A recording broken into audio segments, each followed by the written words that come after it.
सर्वोत्कृष्ट सामुदायिक रेडियो विजय एफएम 101.6 यति बेला तपाईँले कार्यक्रम विजय विशेष सुनिरहनु भएको छ। विशेष अवसरमा विशेष कुराकानी गर्ने गर्छौं कार्यक्रम विजय विशेषमा। आज पनि यस्तै कुराकानी लिएर आएका छौं।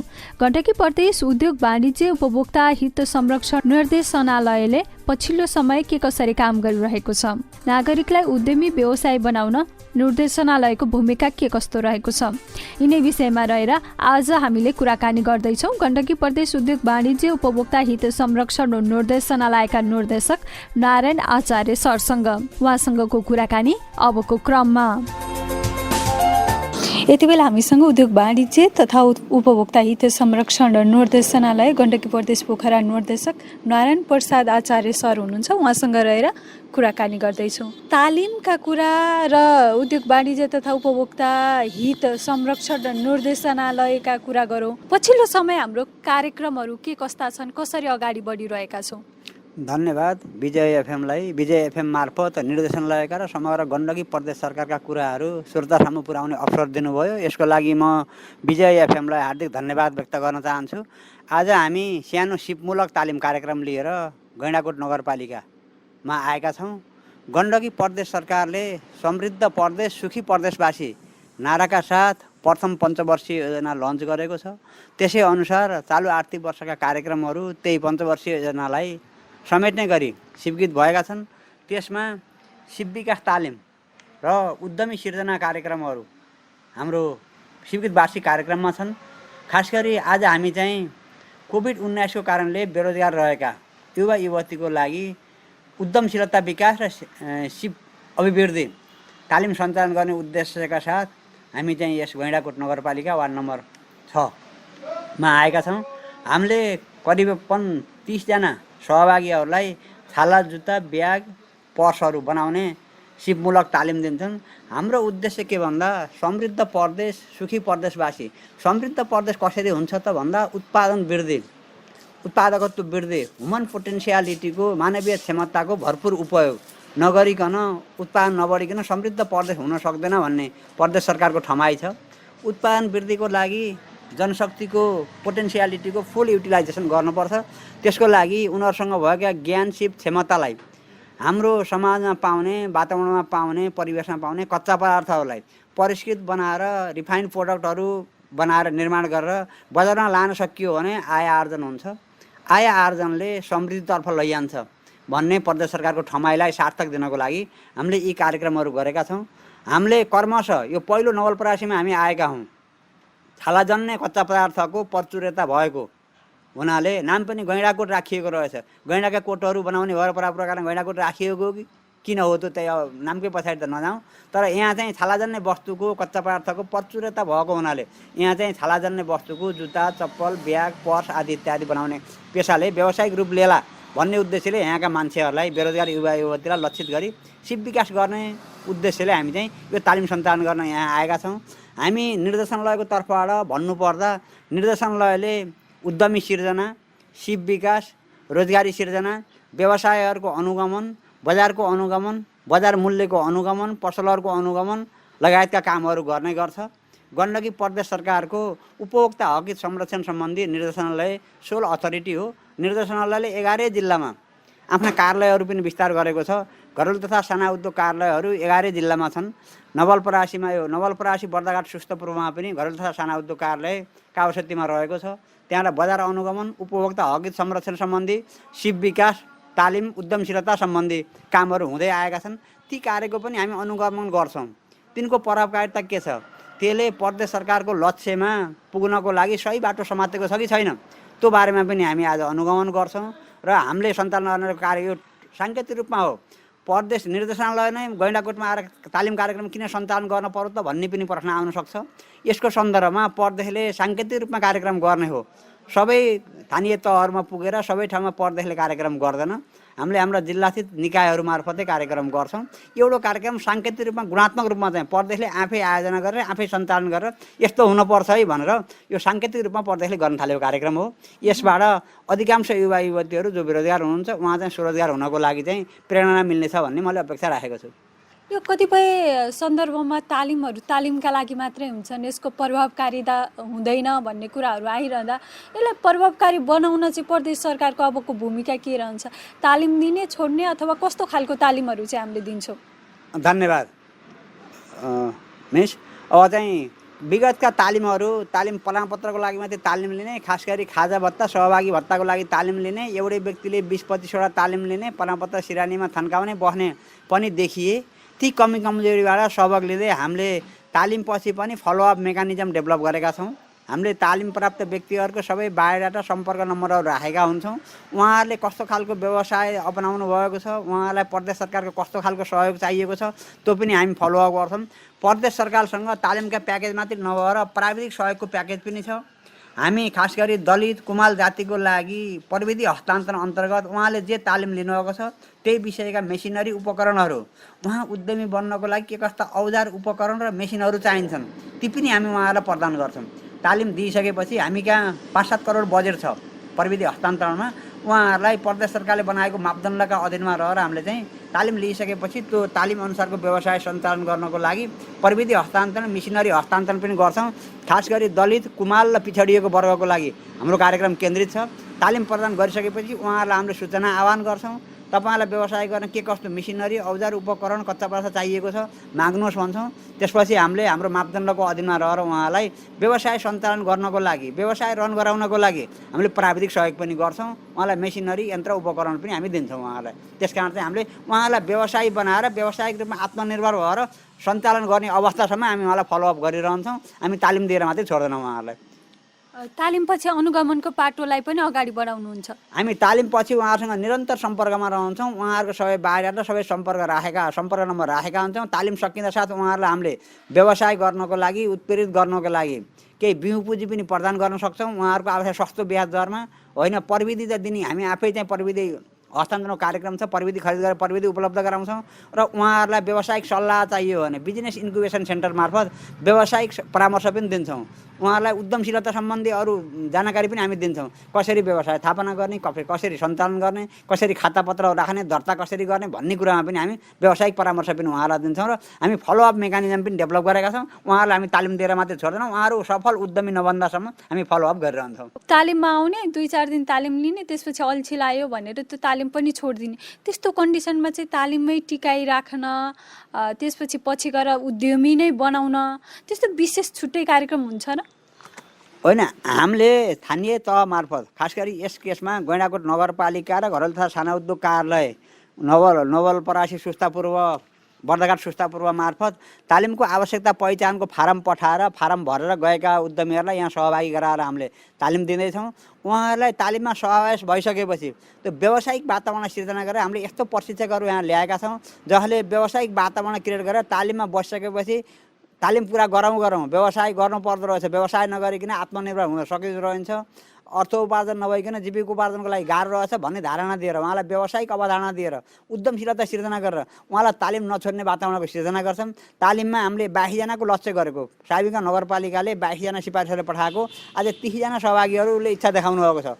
बढीभन्दा बढीलाई यो खालको तालिम चाहियो भन्ने वातावरण हामी सिर्जना गराएर उहाँलाई नछोड्ने वातावरण बनाउँछौँ र उहाँलाई उद्यमशीलता पैदा गरेर व्यावसायिक बन्न चाहिँ प्रेरणा दिने खालको चाहिँ वातावरण हामी क्रिएट गर्छौँ। अहिलेसम्म प्रदेशभरि नै कतिजनाले यसरी तालिम लिएर उद्यमी बनेको त्यस्तो रेकर्डहरू राख्ने काम हुन्छ कि हुन्न, भयो कि भएको छैन अहिलेसम्म? होइन, प्रदेश सरकारले गत वर्ष र यो वर्ष यस क्षेत्रमा काम गरेको छ। गत वर्ष उद्यमशीलता सिर्जना सम्बन्धी थोरै कामहरू भए।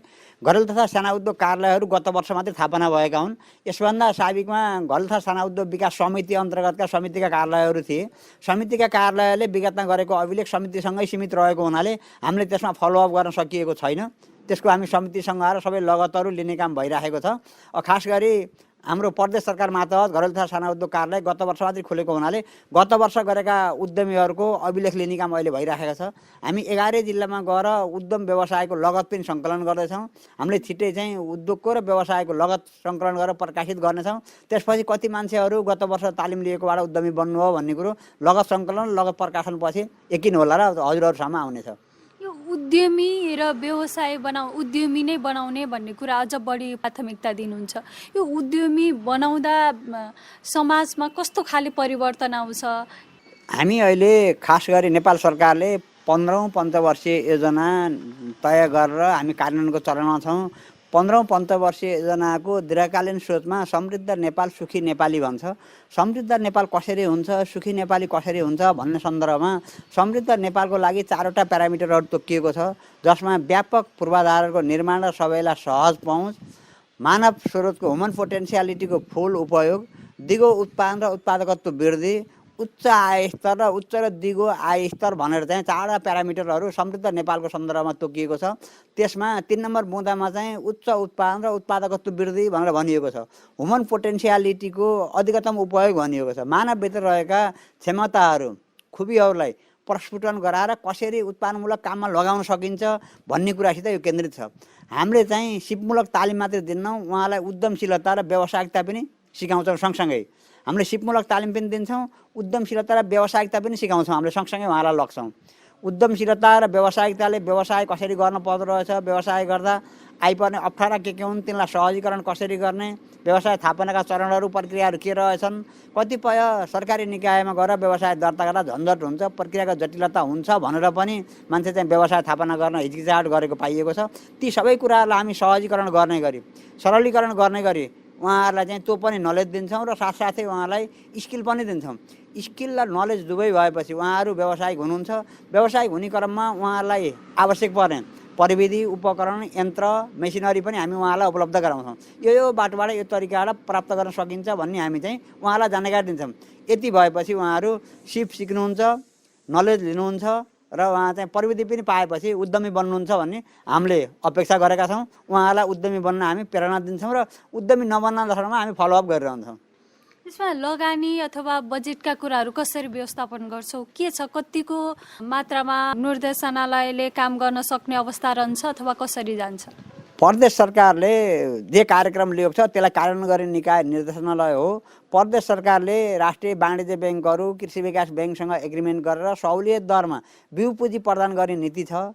जुन उद्यमीहरूले चाहना गर्नुहुन्छ, निवेदन गर्नुहुन्छ, त्यो स्वीकृत मापदण्डको परिधिमा रहेर सहुलियत दरको कर्जा उहाँलाई उपलब्ध गराउने नीति प्रदेश सरकारसँग छ।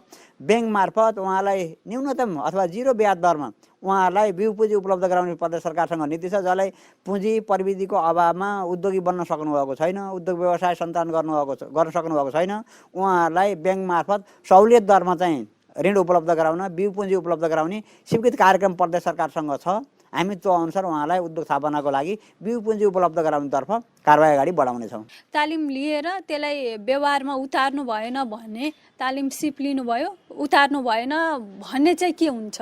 उहाँलाई कारबाहीको व्यवस्था हुन्छ अथवा उहाँलाई के गर्छौँ हामीले? अब तालिम मात्रै लिने, तपाईँले अघि नै भने जस्तै प्रमाणपत्र राख्ने व्यक्तिहरू धेरै छन्, त्यसलाई चाहिँ त्यो नराखिकन उद्यममा प्रोत्साहित गर्न चाहिँ के गर्ने? यो तालिम भनेको व्यक्तिभित्र लुकेर रहेको क्षमता, ज्ञान, सिप र क्षमतालाई प्रस्फुटन गराएर उत्पादनमूलक क्रियाकलापमा लगाउने प्रक्रिया हो। उहाँहरूलाई हामीले यस्तो वातावरण सिर्जना गर्छौँ कि मैले लिएको तालिमबाट व्यवसाय सञ्चालन गऱ्यो भने आय आर्जनका यस्ता उपायहरू मेरो अगाडि रहेछन्, म चाहिँ समाजमा प्रतिष्ठित उद्योगीको रूपमा थापित हुन सक्दो रहेछु भन्ने धारणाको विकास गर्छौँ। उहाँको मनलाई परिवर्तन गर्छौँ हामीले। उहाँको नलेज, सिप र क्षमता प्रस्फुटन गराएर उहाँलाई चाहिँ स्वतः स्फूर्त रूपमा उद्योगी बन्न प्रेरणा हुने खालको चाहिँ मोटिभेसन हामी चाहिँ क्रिएट गर्छौँ। तालिम भनेको त्यही हो। उहाँको चाहिँ माइन्ड सार्पेनिङ गर्छौँ हामी, चाहिँ व्यवसाय उन्मुख बनाउँछौँ र उहाँ चाहिँ आफै लालायित हुनुहुन्छ। ल मलाई व्यवसाय दर्ता गरिदिनु पऱ्यो, मलाई छुट चाहियो, सहुलियत चाहियो, मेसिनरी चाहियो, म उद्योग स्थापना गर्न चाहन्छु, मलाई परामर्श चाहियो भनेर उहाँहरू हामी कहाँ आउनुहुन्छ। हाम्रा बिजनेस इन्क्युबेसन सेन्टरहरू, प्रविधि हस्तान्तरणका निकायहरू समक्ष उहाँ जानुहुन्छ र उहाँहरूले चाहिँ बिजनेस स्थापना गर्नुहुन्छ। र उहाँलाई चाहिँ त्यो खालको उत्प्रेरणा हामी चाहिँ पैदा गर्छौँ ताकि उहाँले चाहिँ तालिम गर्ने बस्ने वातावरण हिजो विगतमा जुन देखिएको थियो त्यो वातावरण हामी चाहिँ परिवर्तन ल्याउँछौँ। हामी चाहिँ बिजनेस गर्ने उहाँको मोटिभेसन चाहिँ क्रिएट गर्न सक्छौँ भन्ने क्षमताका साथ त्यस्तै चाहिँ हामीले प्रशिक्षकहरू लिएर तालिमको लागि आएका छौँ। विश्वास छ उहाँले तालिमपछि व्यवसाय सुरु गर्नुहुनेछ। कतिपयलाई त यी सामान्य कुराहरू, तालिमका कुरा, बिउ पुँजी पाउने कुराहरू पनि थाहा छैन। प्रदेश सरकारले के भूमिका खेल्न सक्छ नागरिकसम्म पुर्याउनका लागि यी कुरालाई? धन्यवाद। त्यही भएर हामी चाहिँ गण्डकी प्रदेश सरकारको निर्देशनालय गैँडाकोटमा आएर उद्यमशीलता सम्बन्धी तालिम सञ्चालन गर्दैछ। मैले सुरुमै भनिसकेँ, यो साङ्केतिक रूपमा हो। जागरण र चेतना, सरकारका नीति कार्यक्रमहरू जनता समक्ष पुर्याउने, स्थानीय तहसम्म पुर्याउने, उद्देश्यले हामीले साङ्केतिक रूपमा यो कार्यक्रम यहाँ ल्याएका हौँ। तालिम दिने निकाय हाम्रो घरेलु तथा साना उद्योग कार्यालय नवलपुरमा पनि छ, यसैले पनि दिन्थ्यो। कतिपय सरकारका नीतिहरू प्रष्ट रूपमा जिल्ला मार्फत डेडिकेट हुन सक्दैन, उहाँले भ्याउनुहुन्न, आफ्नो कार्य जटिलता छ। त्यही भएर हामीले चाहिँ साङ्केतिक रूपमा त्यो सूचना दिनको लागि हामीसँग यस्तो यस्तो कार्यक्रम छ, यो सपोर्ट गर्छ प्रदेश सरकारले, स्थानीय सरकारले यो सपोर्ट गर्छ भन्ने उसमा चाहिँ स्थानीय सरकारको पनि सहभागिता यो तालिममा रहन्छ, उहाँको पनि सहयोग समन्वय रहन्छ। हामी प्रदेश सरकार तर्फबाट भएका नीतिगत कानुनी र सहयोगका पक्षहरू हामीले यस्तै तालिम मार्फतबाट जनसमक्ष पुर्याउनको लागि हामी पोखरादेखि यहाँ गैंडाकोटसम्म आएका छौँ। हामीले चाहिँ प्रदेश सरकारसँग भएका हाम्रा सुविधा सहुलियतका कुराहरू यस्तै तालिम मार्फतबाट चाहिँ जनता समक्ष पुर्याउने प्रयास गरेका छौँ। अब प्रदेश सरकारले जनतालाई उद्यमी बनाउँछ, उपभोक्ताको हक हितका लागि काम गर्छ भनेर नागरिक ढुक्क भए हुन्छ। प्रदेश सरकार उद्योग वाणिज्य तथा उपभोक्ता हित संरक्षण निर्देशनालयको 2-3टा पाटामा काम गर्छ। एउटा चाहिँ उद्यमी सिर्जना, उद्यमशीलताको विकास, अर्को वाणिज्य सम्बन्धी बजार अनुगमन, सुपथ मूल्यमा सहज तरिकाले गुणस्तरीय वस्तुको प्राप्ति र बजारमा भएको कृत्रिम अभाव, नाफाखोली, कार्टेलिङ र सिन्डिकेटलाई नियन्त्रण गर्ने जिम्मा पनि निर्देशनालयमा छ। निर्देशनालयले यसको लागि बजार अनुगमन गर्छ। बजार अनुगमन टोली, बजार अनुगमन समिति, हाम्रो कानुनी व्यवस्था छ। उपभोक्ता हक हित संरक्षण ऐन 2075 को दफा 32 मा निरीक्षण अधिकृतको व्यवस्था, दफा 29 मा चाहिँ अनुगमन टोलीहरू गठन हुने व्यवस्था छ। त्यसै गरी स्थानीय सरकारले पनि बजार अनुगमन टोली गठन गर्न सक्ने व्यवस्था कानुनमा छ। त्यो अनुसार हामीले चाहिँ नवलपरासी सुस्ता बर्दाघाट सुस्ता पूर्व यस ठाउँमा चाहिँ विगत महिनामा 23 पाल्टी बजार अनुगमन जिल्ला मार्फत भएको छ। हामी प्रदेशबाट पनि आवश्यकता र औचित्य हेरी स्थानीय तहको स्रोत साधनले नभएमा हामी पनि आएर बजार अनुगमन गर्छौँ। त्यस्तो केही भएको शिकायत आएमा कसैले कृत्रिम अभाव सिर्जना गरेको, कमसल गुणस्तरीय वस्तुहरू बजारमा ल्याएको, कृत्रिम अभाव सिर्जना गरेको हामी कहाँ जानकारी आयो भने हामी अन द स्पोट कारबाही पनि गर्न सक्छौँ र बजार अनुगमन पनि गर्छौँ। नागरिकहरूलाई गुणस्तरीय वस्तुहरूको उपलब्धता सुनिश्चित गर्न, सहज आपूर्ति व्यवस्था सुचारू गर्न हामी प्रयत्नशील छौँ र काम विगतमा पनि गर्दै आएका छौँ। भविष्यमा अझ तदारुकता साथ हामी गर्नेछौँ। यो तपाईँले कालोबजारीका कुरा गर्नुभयो, सँगसँगै यो खाद्यान्नका कुराहरू गर्दा अलिकति कमसल यस्ता सामानहरू चाहिँ बजारमा आउँछन्, तर त्यसलाई चाहिँ कारबाहीका कुराहरू गर्दा अलिक कमै फितलो, जति हामीले बजार अनुगमन गर्छौँ त्यसलाई कारबाही गर्छौँ भनेर बोलिरहेका हुन्छौँ, त्यति मात्रामा काम नभएको पनि देखिएको छ नि। किन बोली एउटा काम अर्को हुने हो कि त्यसलाई त्यो अनुगमनको पाटोलाई अझ गुणस्तर रूपमा अगाडि बढाउन नसक्ने नै हो? कस्तो अवस्था छ? धन्यवाद। उपभोक्ता हक सन्दर्भमा बजारमा कतिपय कमसल वस्तुहरू रहेको, निर्धारित लेभल अनुसार चाहिँ उल्लेखित परिणाम र कम्पोजिसनमा वस्तुहरू नरहेको, म्याद नआएका वस्तुहरू यदाकदा चाहिँ बजारमा पाइने गरेको, निर्धारित भन्दा कम तौलका वस्तुहरू बजारमा पाउने गरेको, गुणस्तरीय वस्तुहरू पाउने गरेको भन्ने कुरा यदाकदा आएको छ। हामी सरकारी निकाय हौँ, राज्य कल्याणकारी राज्य हो। हामीले चाहिँ करेक्टिभ मेजरबाट चाहिँ बजार अनुगमन गर्छौँ। दण्डात्मक उपाय भन्दा हामी चाहिँ सुधारात्मक उपाय अवलम्बन गरेर चाहिँ बजार अनुगमन गर्छौँ। बजारमा गुणस्तरहीन वस्तुहरू बजारमा प्रवेश नपाओस्, प्रवेश पाइहालेको छ भने हटोस्, कम तौलको वस्तुहरू उपभोक्ता समक्ष नपुगोस्, उपभोक्ताहरू ठगिन नपरोस्, सुपथ मूल्यमा गुणस्तरीय वस्तु उपभोक्ता समक्ष पुगोस् भन्ने उद्देश्यले हामी सुधारात्मक उपाय अवलम्बन गर्छौँ। पहिला उपभोक्तालाई सचेत हुन आह्वान गर्छौँ, उपभोक्तालाई सचेतना चाहिँ जागरण हामी दिन्छौँ र क्रेता विक्रेता सबैको दायित्व कानुनले तोकेको छ। उपभोक्ता हक हित संरक्षण ऐन 2075 मा उपभोक्ताको हक अधिकारहरू के हुने हो, विक्रेताको दायित्व के हो, क्रेताको दायित्व के हो, निकासी पैठारी गर्नेको दायित्व के हो भन्ने कुरो प्रष्ट भएको छ।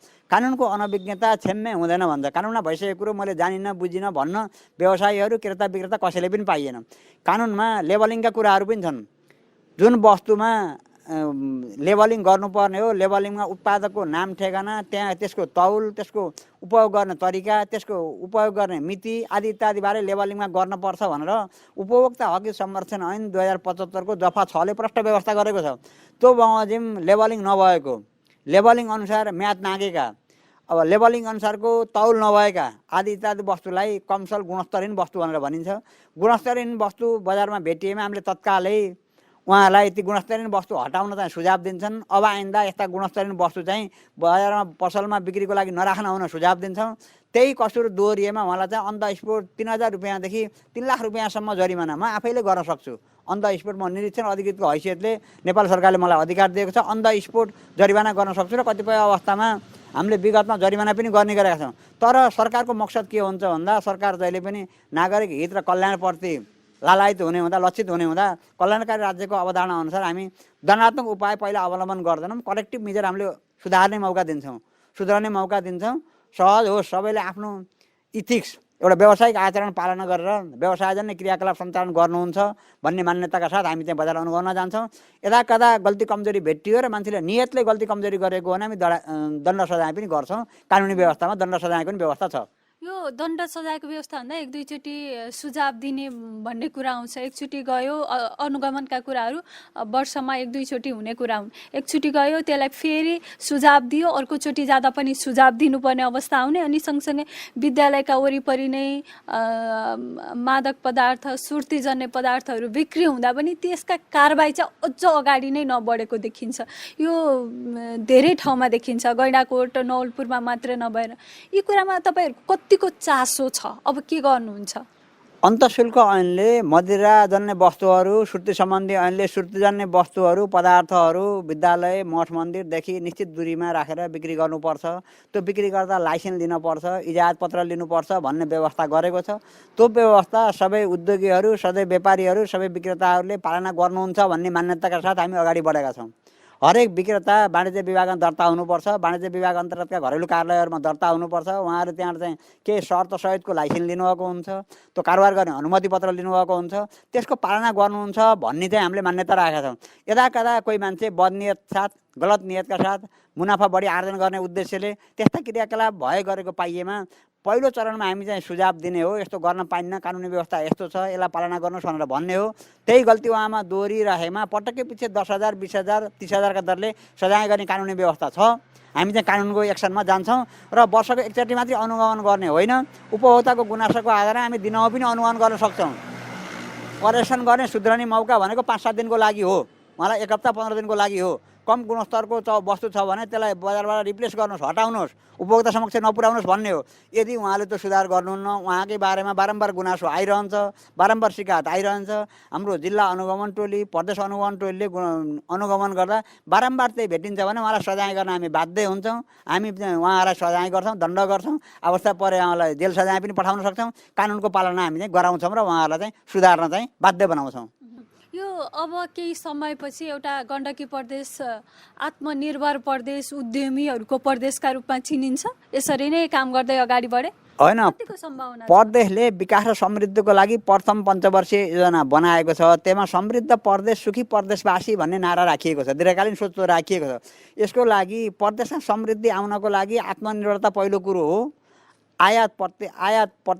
निर्यात वृद्धि, आयात प्रतिस्थापन, स्थानीय उत्पादनको बाहुल्यता, खेर गइरहेका कच्चा पदार्थहरूलाई परिष्कृत गरेर परिमार्जन गरेर रिफाइन कच्चा प्रोडक्टको रूपमा चाहिँ बाहिर ल्याउने। त्यसको लागि व्यक्तिसँग क्षमता, सिप विकास हुनु पर्यो र यतातता रहेका कच्चा पदार्थहरूलाई सिप लगाएर, टेक्नोलोजी लगाएर उहाँले चाहिँ रिफाइन प्रोडक्ट रूपमा उत्पादन बनाएर बजारमा लगाउनु पर्यो।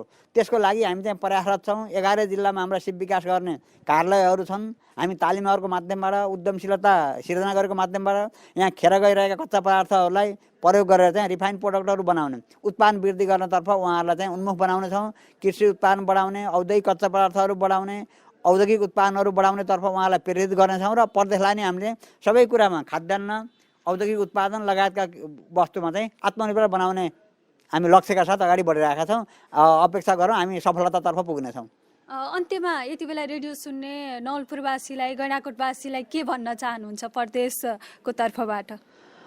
म सबै नगरवासीहरूलाई र यो विजय एफएम सुन्ने सम्पूर्ण श्रोताहरूलाई उद्यमी बनाऊँ, रोजगारी बनाऊँ र हामी चाहिँ आत्मनिर्भर बनाऊँ भन्ने सन्देशका साथ प्रदेश सरकारको समृद्ध प्रदेश, सुखी प्रदेशवासी अभियानमा साथ दिन हार्दिक अपिल गर्छु र उपभोक्ता हक संरक्षणको लागि प्रदेश सरकारले अवलम्बन गरेको अभियानलाई साथ दिनुहुन र बजारमा त्यस्तो कुनै शिकायत भेटिएमा प्रदेश सरकार उद्योग वाणिज्य तथा उपभोक्ता हक संरक्षण निर्देशनालयको वेबसाइट वा सम्पर्क नम्बर मार्फत जानकारी गराउन हुन म हार्दिक अनुरोध गर्छु र समृद्ध प्रदेश, सुखी प्रदेशवासीको कामना सार्थक बनाउन सम्पूर्ण नगरवासीलाई म हार्दिक अपिल गर्न चाहन्छु।